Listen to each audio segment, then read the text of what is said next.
Bonjour, bienvenue sur Comment fait-on, heureux de vous retrouver pour une nouvelle vidéo. Aujourd'hui nous allons réaliser ensemble une tresse avec de la pâte à brioche. Ça va changer un petit peu de la brioche traditionnelle, soit ronde, soit plate. Et puis c'est assez simple à faire, donc je vais vous l'expliquer. Évidemment, on a besoin de brioche. J'ai fait la recette avec de nombreuses vidéos qui sont déjà en ligne. Je vais vous les donner ici ou ici. Alors vous aurez la vidéo avec pour la recette au batteur, la brioche au batteur, et puis la brioche faite à la main. Et puis si vous ne les trouvez pas sur la vidéo, vous allez sur la description juste en dessous et vous aurez les liens qui vous amèneront directement sur la recette. Au pire, si vous n'arrivez toujours pas à trouver, vous me demandez et je vous donnerai le lien directement. Donc on a besoin de la brioche. Moi je vais faire une grosse tresse. Sachez qu'en général dans les boulangeries, quand vous achetez des tresses, elles font environ 350 grammes. Moi je vais en faire une à 525 grammes. Comme ça on peut se permettre de faire des morceaux de 175 grammes. Donc on prend une balance et simplement on vient dans un premier temps peser 175 grammes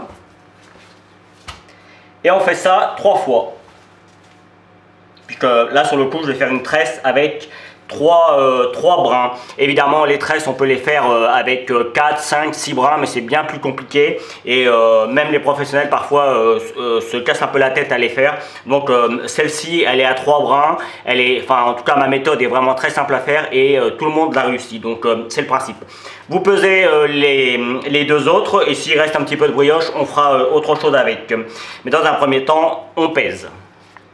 Une fois que vous avez bien pesé les 3 morceaux, on va leur donner une première forme, on va les mettre en boule, de façon à ce que ce soit plus facile après pour venir les étaler.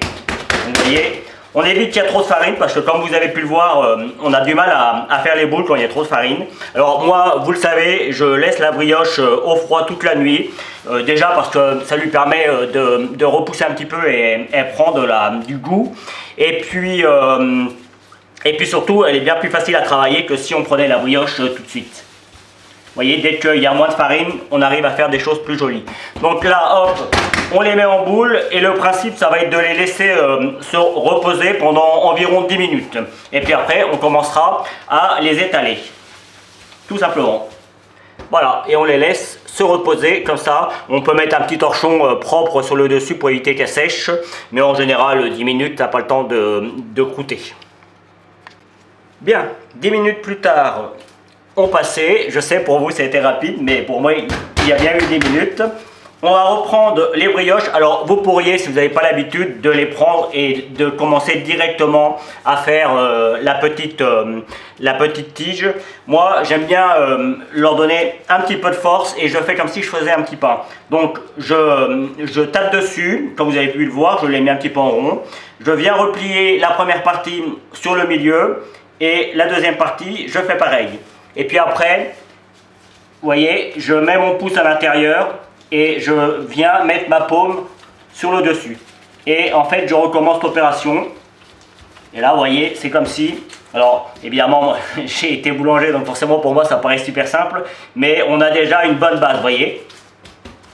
Et hop, on laisse comme ça pour l'instant et on laisse reposer. Pendant ce temps-là, on fait l'autre. Donc, vous voyez, je vais recommencer. Vous voyez, on peut faire de plusieurs façons, hein. Le tout est de commencer à leur donner la forme. Il ne faut pas qu'elle soit déchirée, il faut que la pâte soit bien lisse. Je vais vous remontrer comme j'ai fait au début. Une première partie, deuxième partie. Et là, vous voyez, je mets le pouce au milieu entre les deux parties que j'ai réunies. Le pouce au milieu et avec la paume de la main, je viens appuyer de façon à fermer tout ça. Ici, là, on appelle ça en boulangerie la clé. Je pense que ça intéressera peut-être des gens qui regardent ça, si jamais vous passez des CAP ou des choses comme ça. Voilà. On laisse reposer un petit peu, mais en général, le temps qu'on a fait les premières, les premières ont eu le temps de reprendre. Et vous voyez, je les reprends au fur et à mesure. Et au fur et à mesure maintenant, je vais les allonger jusqu'à ce que j'ai la bonne distance. Vous voyez, certaines se font mieux que d'autres. Alors, juste une petite chose, évidemment, quand on va faire une tresse avec de la brioche sera un petit peu plus tassée. La mie sera plus tassée qu'une brioche ronde, par exemple, ou une brioche traditionnelle, un peu style galette. Souvent, on a des mie plus alvéolées. Là, évidemment, on a quelque chose de plus serré, et c'est le but, hein, c'est pour avoir des différences entre chaque viennoiserie. Et pour satisfaire les goûts de chacun, donc il faut le savoir. Petite... voilà. Je reprends ma première. Et ainsi de suite. Vous avez compris le principe. Alors, pour l'allonger et faire en sorte que... comment dire, faire en sorte que ce soit à peu près égal partout, on commence toujours par le milieu. Et vous voyez, on vient... Et si on voit qu'il y a un endroit qui est un petit peu plus gros que l'autre, on vient, vous voyez là, c'était un petit peu plus gros, et bien on vient sur le côté et on l'allonge. Après, même si c'est pas parfait, c'est pas très grave en soi. Et je recommence. On commence par le milieu au début.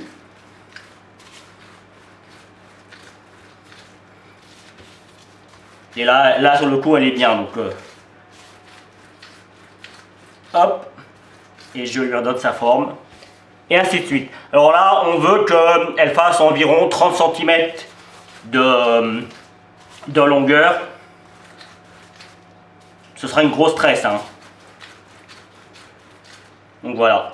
Après, vous avez compris le principe. On attend qu'on les laisse se reposer un petit peu. Et puis on les étale jusqu'à ce qu'elles font 30 cm. Environ. Bien. Une fois que... vos tiges sont faites, alors moi je vais, normalement on se met comme ça, hein, mais pour que vous voyez mieux, je vais essayer de me mettre dans cet ordre là. Donc on fait avec les brioches, on fait avec les deux premières tiges, on fait une croix, vous voyez, comme ça. Alors on pourrait démarrer dès le départ, hein, en faisant une tresse dès le départ. Moi j'ai toujours appris comme ça et franchement c'est simple. Tout le monde peut comprendre et en plus du coup on a une petite boule supplémentaire au milieu, c'est assez joli. On vient mettre la dernière sur le milieu de la croix. Pour l'instant c'est pas compliqué. On prend la première tresse, on vient la passer de l'autre côté. On vient mettre celle-là sur le côté. Sur le côté, on reprend celle-ci et ainsi de suite. Si je vais trop vite, n'hésitez pas à revenir en arrière avec la vidéo, hein. C'est l'avantage de la vidéo. Et quand on arrive à la fin, on vient sceller les deux, vous voyez, comme ça. Alors là, je vais essayer d'aller un peu moins vite. Alors c'est vraiment, j'essaie de vous faciliter la tâche, parce que pour moi c'est pas facile, hein. On met une fois comme ça, on reprend celle-ci, on reprend celle-ci. Vous allez voir au début, alors pour les mamans qui ont des filles, ça va pas leur poser des problèmes, parce qu'elles ont l'habitude de faire des tresses, mais pour ceux garçons comme moi, par exemple, quand j'ai commencé, ça paraît super simple comme façon de faire, mais il m'a fallu quelques jours pour bien comprendre le système. Il a fallu que j'en fasse beaucoup pour que je comprenne comment ça marche. Alors imaginez une tresse avec 5-6 brins. Évidemment j'en ai déjà fait, mais voilà, à expliquer sur internet c'est vraiment trop compliqué. Et j'imagine qu'il y en a certains qui le font d'ailleurs. Mais moi je reste une chaîne où je veux que les vidéos, enfin que les recettes soient le plus simples possible et qu'on ait des beaux résultats pour ne pas se décourager. Donc voilà. Donc là, hop, j'ai pris une plaque assez grande parce que évidemment la brioche elle va pousser, hein. C'est une pâte levée donc ça va pousser. On peut, si on veut, vous voyez, rapprocher un petit peu les bords comme ça pour avoir quelque chose d'un petit peu plus tassé, d'un petit peu plus joli, relever un petit peu la première partie. On fait bien attention à que les parties extérieures soient bien soudées. Et puis on la met le plus droite possible évidemment. Et puis à partir de là, on met un torchon propre dessus et puis on la laisse pousser au minimum 3-4 heures, ça dépend de la température qu'il fait. Il faut pour qu'une brioche pousse bien, il faut au moins 23, 24, 25 degrés. Là c'est des températures idéales.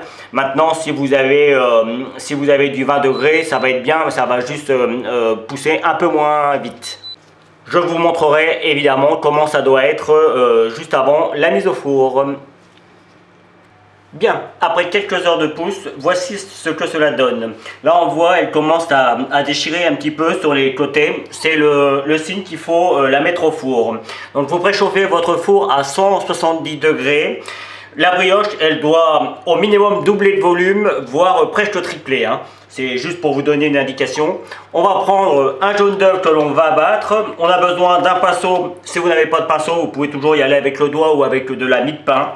Alors, le problème de la mie de pain, c'est que ça en met un petit peu partout sur la brioche, mais au moins, c'est vraiment important de dorer, c'est ce qui va lui donner sa belle couleur dorée, justement. Et on vient dorer, mais vous voyez, avec le pinceau, on vient bien sur les côtés, en faisant en sorte d'aller également bien en dessous, mais on fait attention de ne pas en mettre trop, justement, sur les bords pour que la brioche, elle puisse se développer au four, puisqu'elle va encore prendre du volume au four, vous voyez. J'essaye juste de faire les côtés. Alors, je ne vais pas faire toute la brioche, hein, vous avez compris le principe. Je vais continuer après. Évidemment, si vous avez envie de mettre des choses dessus, vous pouvez, hein, que ce soit du sucre grain ou des pépites de chocolat. Pourquoi pas. Vous pourriez même en mettre à l'intérieur. D'ailleurs, je ne l'ai pas dit, mais ça pourrait être fait aussi. Donc four à 170 degrés, il faut que celui-ci soit bien chaud et il faut compter environ 30 minutes, 30-35 minutes pour cuire une brioche comme celle-ci. Donc on se retrouve à la sortie du four.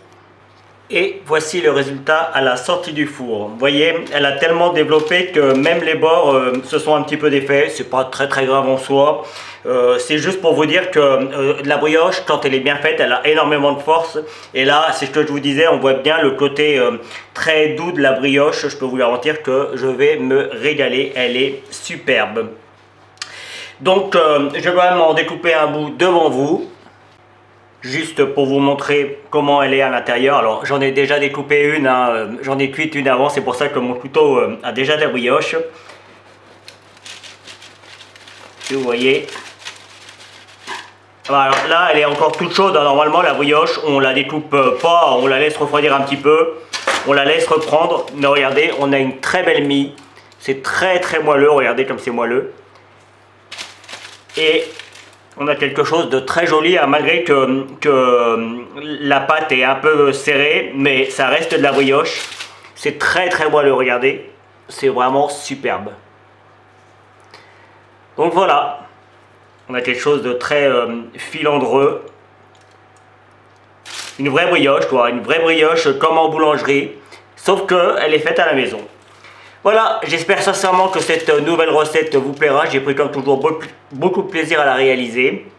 Vous avez vu, c'est relativement simple et vous verrez, pour faire la brioche, c'est pas très compliqué. Il suffit de bien suivre les indications que je vous donne et vous arriverez à ce genre de résultat, j'en suis certain. Je vous dis à très vite pour de nouveaux petits tutos. Salut!